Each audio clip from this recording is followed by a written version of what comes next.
Let me get this cough out of the way first. Excuse me. You know what? I'm gonna mute my mic every time I have to cough, so you guys don't have to hear that, because that's probably very, very annoying. But if you hear like long pauses, then I'm probably either coughing or I'm sneezing, one of the two. So let's go into this first segment and talk about the Clippers collapse. So yeah, I mean, if you're a Clippers fan, then this really isn't anything new to you, and you're sort of used to this outcome happening. But we'll talk about Dallas's side a little bit first. This is the first time that Dallas is actually able to get over that hump of beating the Clippers. Every single time that they've matched up against the Clippers, they've always lost in the first round. But the one time that they didn't lose to the Clippers, they ended up making it all the way to the Western Conference Finals. So I think there are some great things in store for the Mavs in this postseason. And they go up against the Thunder, so it's obviously not going to be an easy task. However, Luka and Kyrie, they've both shown that they're definitely talented and they're talented enough, and maybe their experience might be the edge that they need when going up against this Thunder team that lacks experience. So who knows exactly what could entail with the series and between Dallas and OKC. Excuse me. But regardless, I'll look at the box scores. I might as well go ahead and look at the box scores of this game. So Luka ended the game with 28, 13, and 7. Kyrie ended the game with 30, 6, and 4. Okay, I did not have to sneeze there. Daniel Gafford ended the game with 13. And P.J. Washington ended the game with 14. Obviously, those two, the Luka and Kyrie Irving, they both played very, very well in this elimination game, and they capitalized on what they desperately needed to capitalize, which was winning at home and closing out the series, avoiding playing Game 7 at LA. And the Clippers, they did not play all too well in this game. Like, the final score, 114 to 101. And Harden, he ended the game with 16 and 13, so with 7 rebounds. That sounds good, except when you look at his field goal percentage, where he shoots 5 for 16 and 0 for 6 from 3.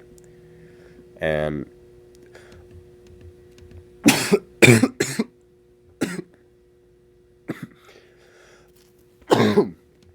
excuse me.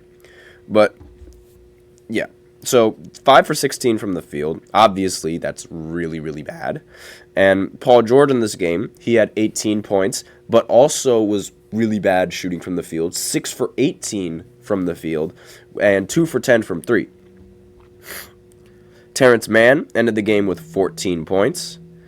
And let's see. Ivica Zubac ended the game with 17 and 11. And Norman Powell off the bench ended with 20. And that was essentially all of the scoring that came in from the Clippers. Russell Westbrook, he ended this game 2 for 7 from the field with 6 points. And hold on, just 1 second.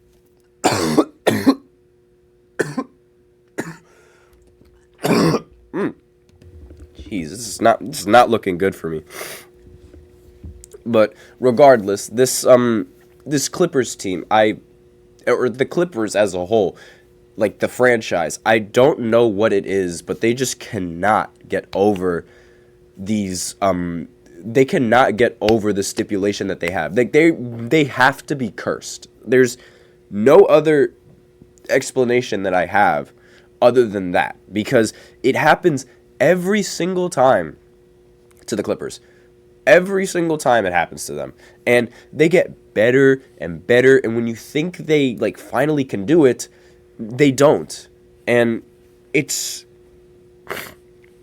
I don't know what the problem is. And what makes this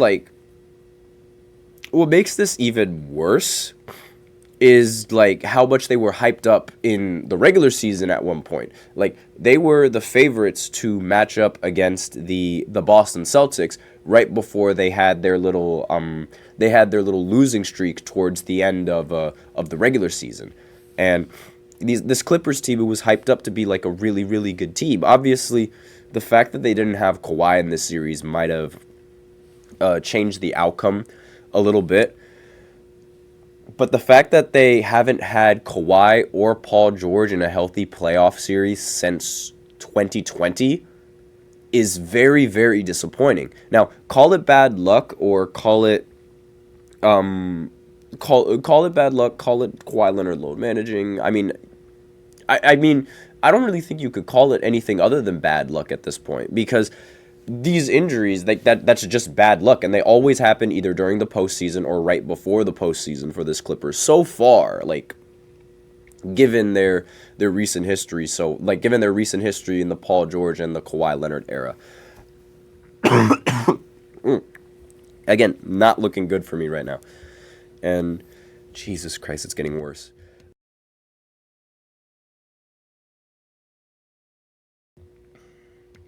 Dear God.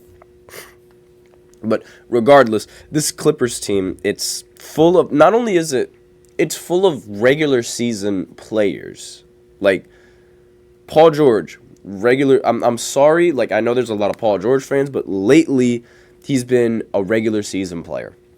James Harden, he's always been a regular season player. And that's no disrespect to James Harden. He's had very good performances in the playoffs. I'm not saying that he hasn't.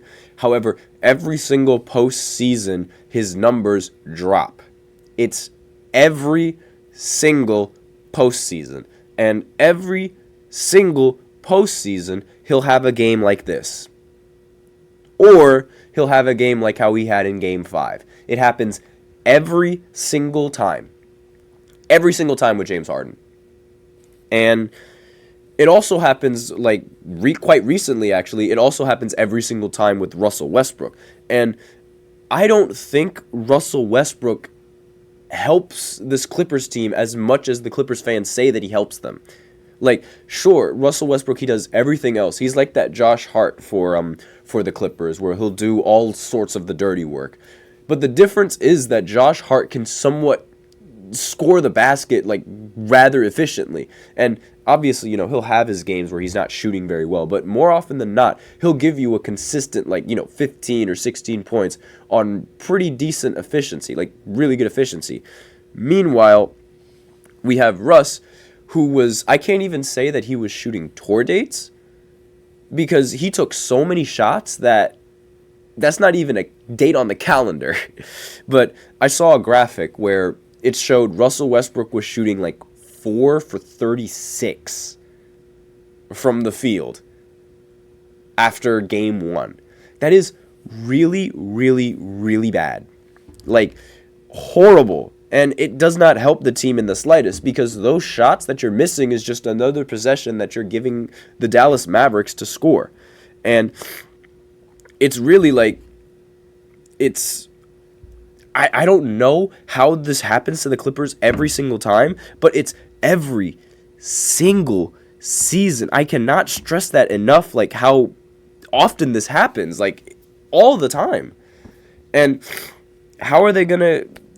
I genuinely don't know how they're going to get over this hump of just losing in the postseason every single time, because it's really not fair at this point for these Clippers. It's inevitable for them to collapse. They're like the Cowboys in a sense, where it's you expect them to fail. What can go wrong will go wrong, and that's what this franchise really is. Except the difference is that this franchise doesn't have championships to back up their greatness. And it's really bad. And it's when will the Clippers ever win a championship? When will the Clippers ever not disappoint their fans? When will the Clippers make the finals? I don't know. Now, for the Mavericks, congratulations on the Dallas Mavericks. They finally made it out of the first round, and they beat the evil the evil Los Angeles Clippers team that has been beating them for the last not the last 2 years, but it beat them for 2 years, and they couldn't get over that hump, and now they finally did. And third time's the charm for Luka, I guess. But regardless, like, I feel like this team is just much better overall than the previous teams that Luka has had in these postseasons, and that's really like the main difference. And especially Kyrie, like having Kyrie on the roster, like at first I didn't think it was going to be a good idea because of Kyrie and his off-court stuff. But when he isn't having any of those like off the court problems, he's a phenomenal basketball player. And on top of that, Luka's playstyle and not really his playstyle, but Luka's sort of Luka's playstyle, his playmaking, and his build, I don't want to say it's exactly like LeBron, but in the sense that they're both small forwards that can run the points, like they're both really tall point guards that bring the ball up and like create shots for the other team, create offense, all that kind of thing. They both do that exceptionally well. And Kyrie playing behind LeBron already knows how he needs to play behind Luka, and that meshes very, very well for this Clippers team. So with that, Mavericks team, excuse me. So with that, we are out of time because I really have to blow my nose right now. And I want to take a little bit of a break to see if I can like fix this cough. And in the next segment, we're going to talk about Anthony Edwards and his 43-point game. So tune into that. I will be right back after this short break.